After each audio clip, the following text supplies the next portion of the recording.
ದಿವಸ ಸರ್ ಇವತ್ತು? Sir 7th day sir. ಏನೇನು ಕ್ಲಾಸ್ ಮಾಡಿದ್ದೀನಿ ನಿಮಗೆ? Sir 2 class highway night time sir.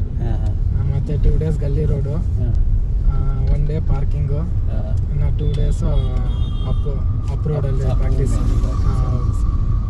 ಏನು ಅನಿಸ್ತಾ ಇದೆ ನಿಮಗೆ? ಓಡ್ಸೋಕ್ಕಾಗುತ್ತೆ ನಿಮಗೆ? ಸರ್ ಫುಲ್ ಕಾನ್ಫಿಡೆನ್ಸ್ ಆಗಿದೆ ಸರ್. ಕಾನ್ಫಿಡೆನ್ಸ್ ಇದೆಯಾ? Full confidence. ಒಬ್ಬರೇ ಓಡ್ಸೋಕ್ಕಾಗುತ್ತೆ? ಒಬ್ಬರೇ ಓಡಿಸಿ ಆರಾಮಾಗಿ ಓಡಿಸಿ. ಆರಾಮಾಗಿ ಓಡಿಸ್ತೀರಾ? ಹಾಂ ಸರ್. ಇದಕ್ಕೆ ಮುಂಚೆ ಡ್ರೈವಿಂಗ್ ಸ್ಕೂಲ್ ಬೇರೆ ಯಾವುದೋ ಡ್ರೈವಿಂಗ್ ಸ್ಕೂಲ್ಗೆ ಹೋಗಿದ್ರಲ್ಲ ಸರ್? ಅಲ್ಲಿ ಕಾನ್ಫಿಡೆನ್ಸ್ ಬಂತ? ಅಲ್ಲಿ ಕಾನ್ಫಿಡೆನ್ಸ್ ಇಲ್ಲ ಸರ್. ಬಂದಿಲ್ವಾ? ಬಂದಿಲ್ಲ ಸರ್. ಇವಾಗ ಓಡಿಸ್ಬೋದಲ್ಲ? ಇವಾಗ ಆರಾಮ್ಸೆ ಓಡಿಸಿ. ಏನು ಫಿಯರ್ ಭಯ ಅನ್ನೋದೇನಿಲ್ಲ. ಏನಿಲ್ವಾ? ಓಕೆ.